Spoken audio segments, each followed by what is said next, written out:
السلام عليكم متابعين مصر زمان. الفيديو ده عن سيدتي الجميلة البسكوتة الرقيقة شوكار ومحطات في حياتها.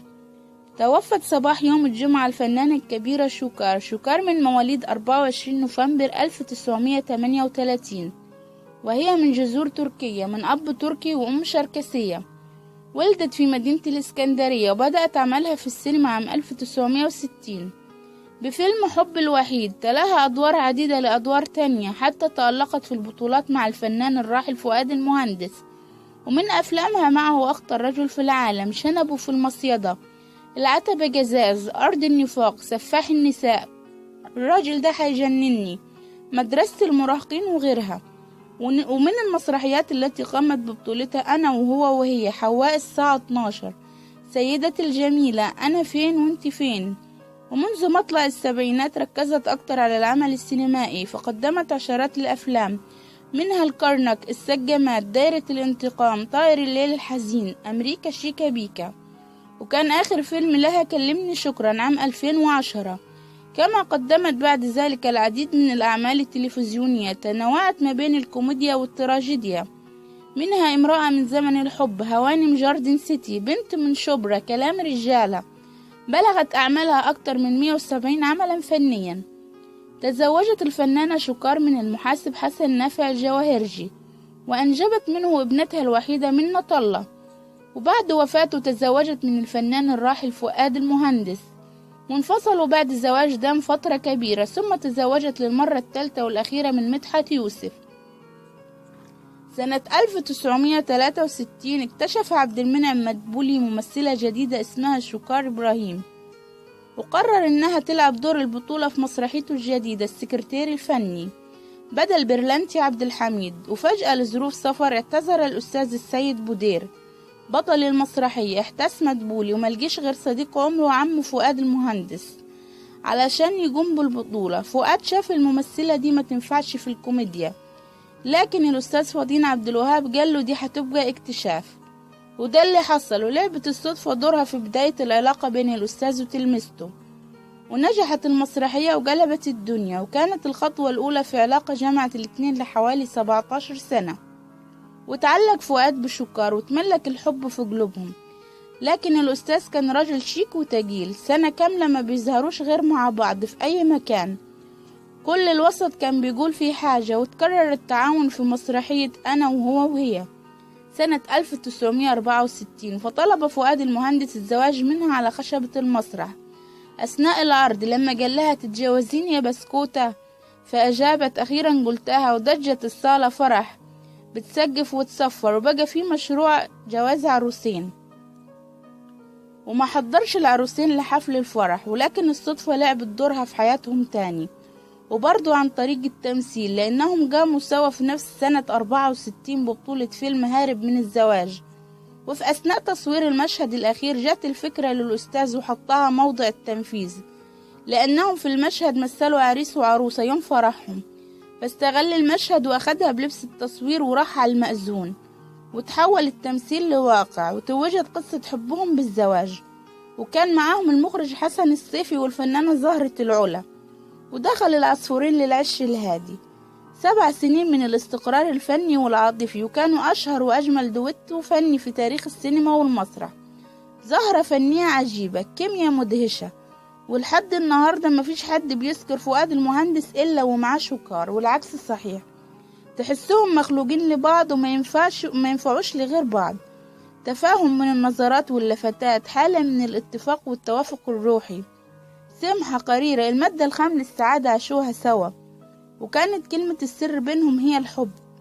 لكن دايما تأتي الرياح بما لا تشتهي السفن. وفي سنة 1971 قدموا فيلم عريس بنت الوزير، شارك في بطولته ممثل مغمور اسمه محمد خيري، لكن كعادة الوسط الفني كتر الشائعات واللغط حوالين شوكار، أصلهم مش هيسيبوا حد في حاله، لازم الأقلام المشبوهة تكون في حالة برضو، وكأن الناس بتستكتر على الناجح نجاحه وعلى السعيد سعادته.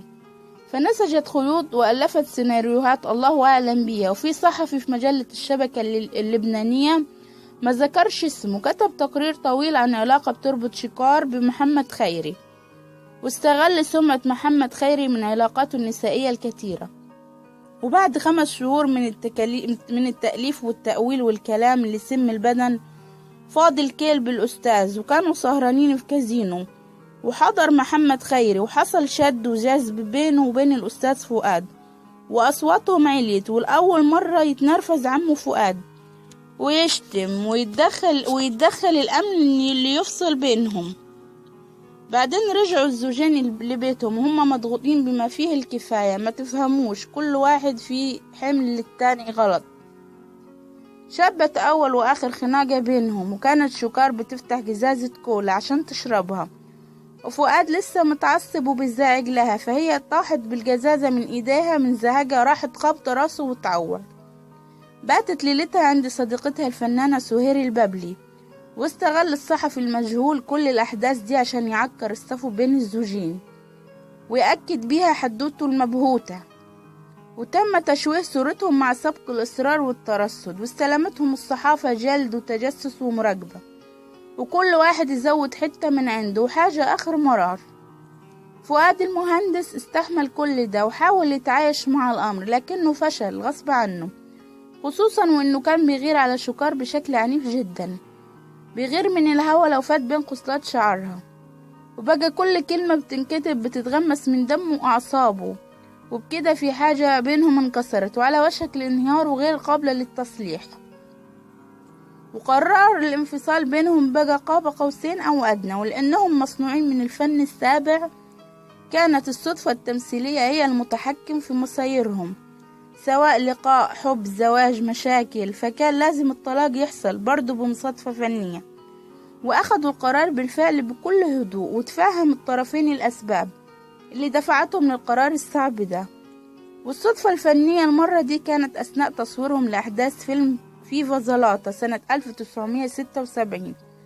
وقتها خدوا ليلة في الصحراء، وشجاعة فتحها فؤاد في الموضوع، لكنه ما قدرش يقول لها هطلقك، فهي حفظاه قالتها له: فؤاد انت عايز تطلقني؟ ما ردش، بس هي فهمت، وبدأت العلاقة بينهم تبعد بالتدريج في محاولة عشان يرجعوا أغراب تاني. ما الشيء اللي بينتهي ببطء ما بيرجعش زي ما كان، ما بيرجعش أبدا.